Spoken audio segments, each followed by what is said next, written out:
যায়। আরে তোকে আমি শখ করে বিয়া করেছি শুধু বউ বলে দেখা শুনে।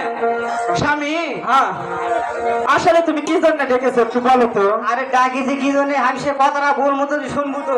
বলো। ওই যে বিদেশি লোক ঠকায় নাই, হাই, আরে ওই যে একটা কলস করে নিবে।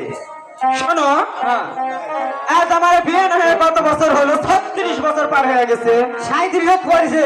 তাহলে তুমি আজ পর্যন্ত আমাকে একটা ভালো শাড়ি দিতে পারোনি, হ্যাঁ ভালো গহনা দিতে পারোনি, হ্যাঁ তুমি কিছুই দিতে পারোনি। এই তুই তোমার দিবে। মতন স্বামীর কাজ করে আমার কি লাভ হবে বলো তো? আসলে বলো। এইবার তোর টাকা এই পায়ের পাওতলার থেকে ধরে এই মাথা চান্দি পর্যন্ত খালি শোনাই দেবো। দিন এই কলস করালে এই লোক ঠকায়ের সাথে আমার কথা হয়েছে।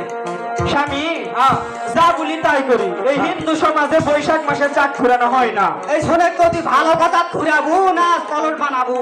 শোনো, হ্যাঁ কিসের সেই ভালো কথা? তোমার আবার সে কি ওগুলা কথাবার্তা বলে? বাবা সরকার হাসিনা গেছে, খালে দেওয়া গেছে, তোমার থাকে আমি। ও শোনো মা, শোনাই দেখো বলো। এরাই কল কলস করার লাগবে এই যত জালিশ ব্যবহার করতে হবে। আচ্ছা স্বামী, হ্যাঁ হাজার হলেও তুমি স্বামী আমার। নিজের বউয়ের মতন আর বউ হয় না। যাই কই যাই বলি, ভাতারের আওয়াজ শোনা লাগবে। শোনা লাগবে 100 বার। যে যাও স্বামী, আমি কলসি করে তোমার ডাক দিচ্ছি, তুমি আসা কলসি থেকে চেক টেক করে নিয়ে যাবে। আচ্ছা ঠিক আছে। আচ্ছা।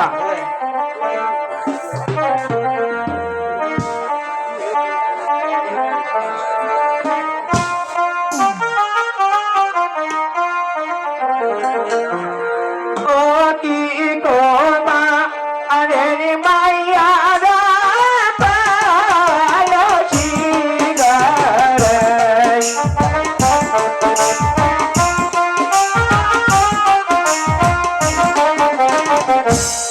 এতো পাত দয়ে পাত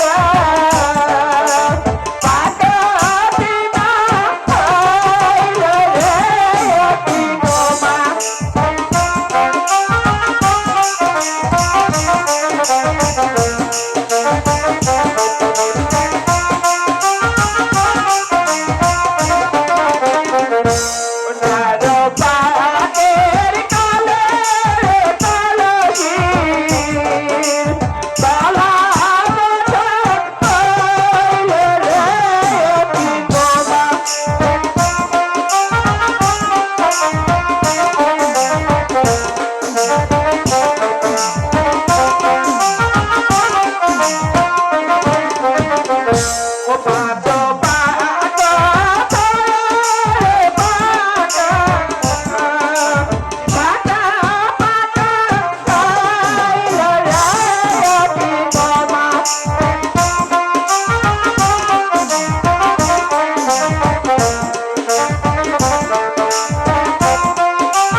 সখী শোনো, আমার স্বামী তো আমার কাজ দিয়ে গেছে তাই না?